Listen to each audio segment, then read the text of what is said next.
yang Rizky ini saya masukkan ke sekolah dan bertemu dengan bapak yang bernama Pak Edi.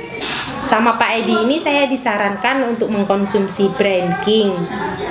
Tadinya anak saya yang pertama ini sangat susah untuk diajarkan karena kebetulan juga autis.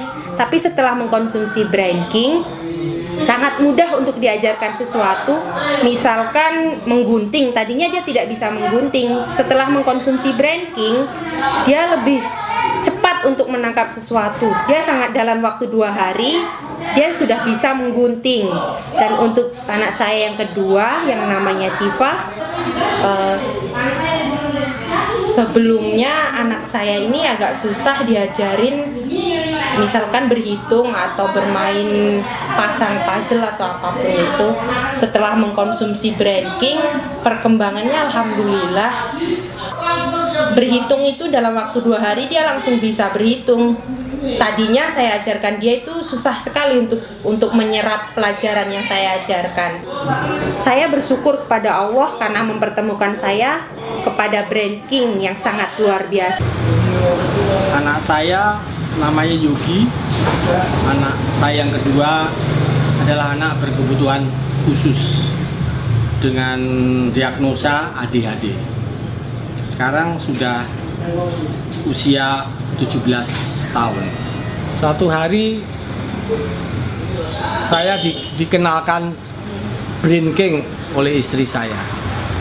Kemudian saya mencobanya untuk Yogi. Dan setelah konsumsi 2 bulan, banyak terlihat kemajuan dan perkembangan anak saya.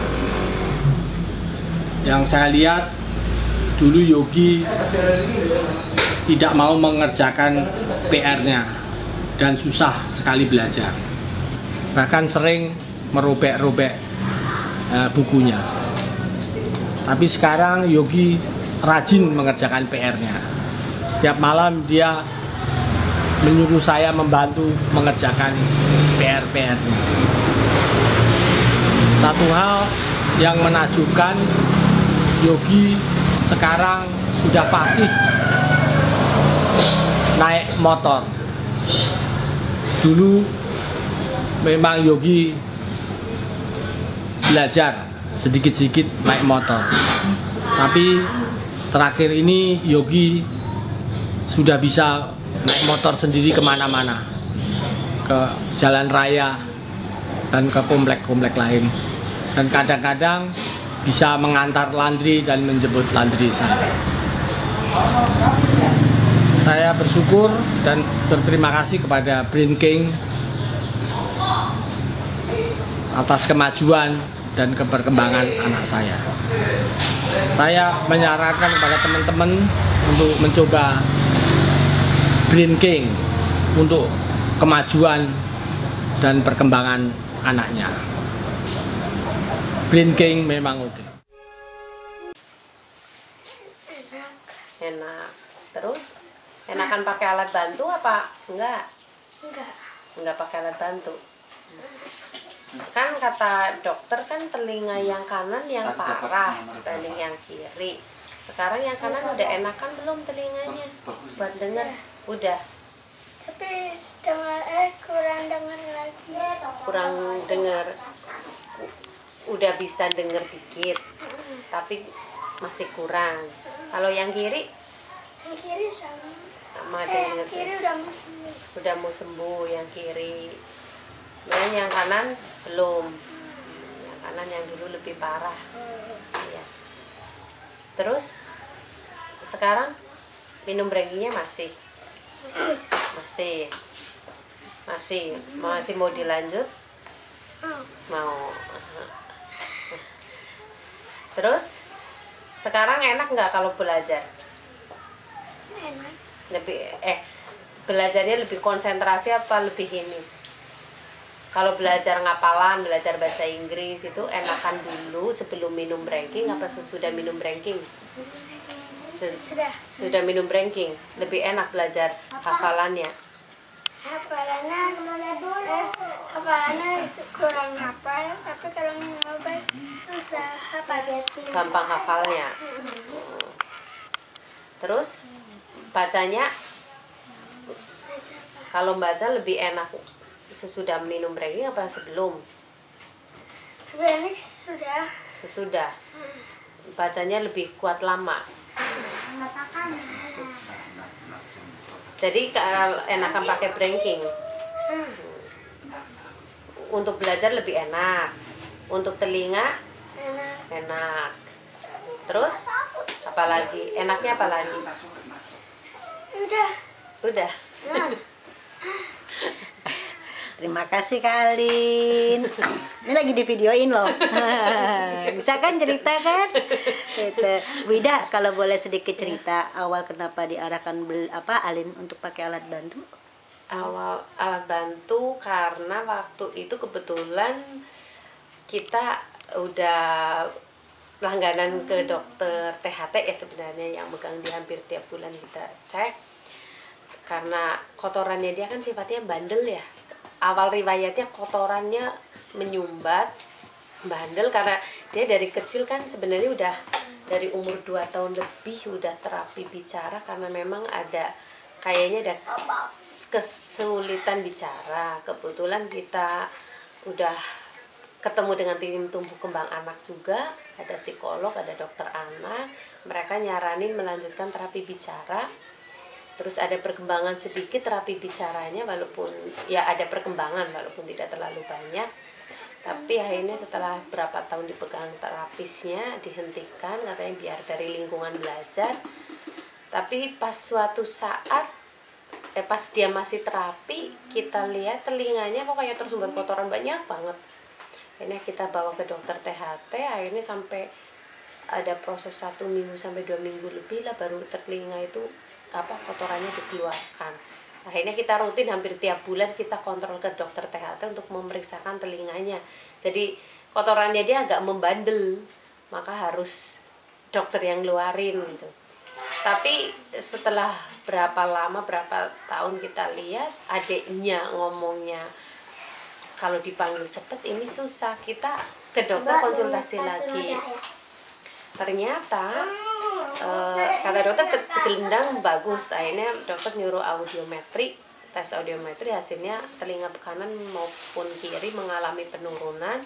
Akhirnya dari dokter yang megang dia THT disarankan kita ke dokter THT yang lebih spesialis gitu kan.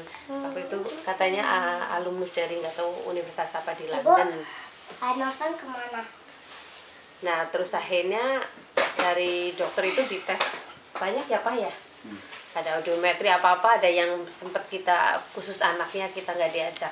Itu akhirnya dari hasil tes itu disimpulkan rumah siputnya mengalami kerusakan, dan dokter bilang diimplan pun harapannya tetap tipis, di terapi pun karena udah bertahun-tahun susah dideteksi, akhirnya dokter menyarankan memakai alat bantu dengar, dan beliau hanya mengatakan mukjizat Allah lah yang akan menolong dia.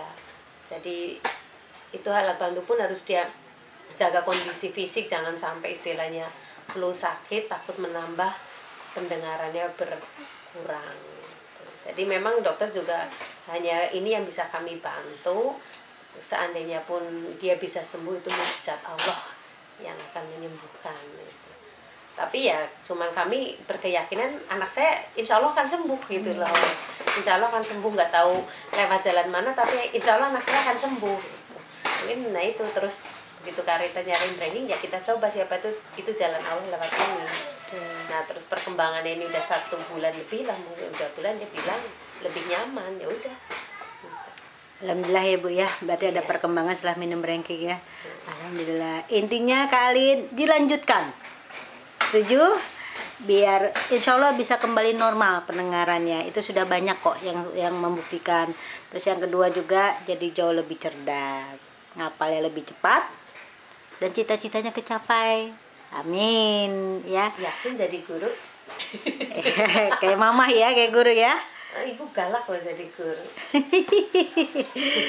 Oke Kak Alin, makasih ya Ibu Ida, Bapak, terima kasih. Mudah-mudahan branding jadi manfaat untuk semua orang ya. Amin. Dulu saya saat menstruasi rasanya sangat sakit sekali. Dan sempat konsultasi dengan dokter, dikasih obat tapi tidak ada hasilnya. Setelah saya diperkenalkan sama teman saya produk Brandking, saya minum 1 kali sudah terasa enak. Dan malamnya saya minum lagi, alhamdulillah sudah tidak terasa sakit lagi. Dan pengalaman sama anak saya sakit tipes yang harusnya disarankan untuk opname, saya mencoba untuk saya kasih Brandking. Alhamdulillah tidak jadi opname dan sembuh. Saya sarankan sama teman-teman minum Brandking. Brandking luar biasa.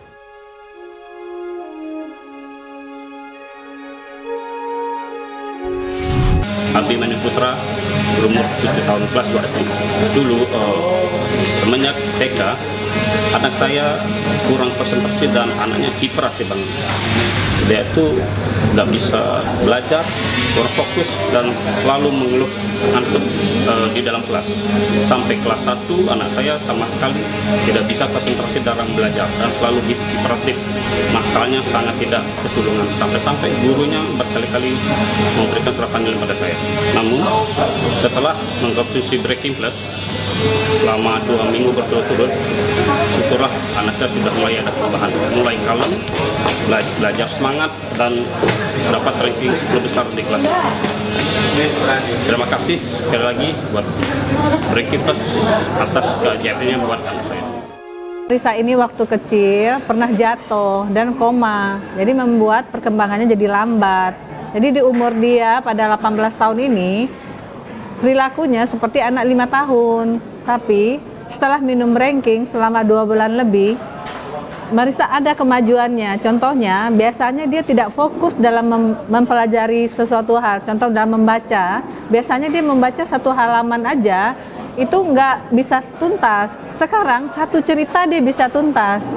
Dan kemudian kalau dia dibilang lapar mata, Marisa ini lapar mata, nggak pernah kenyang.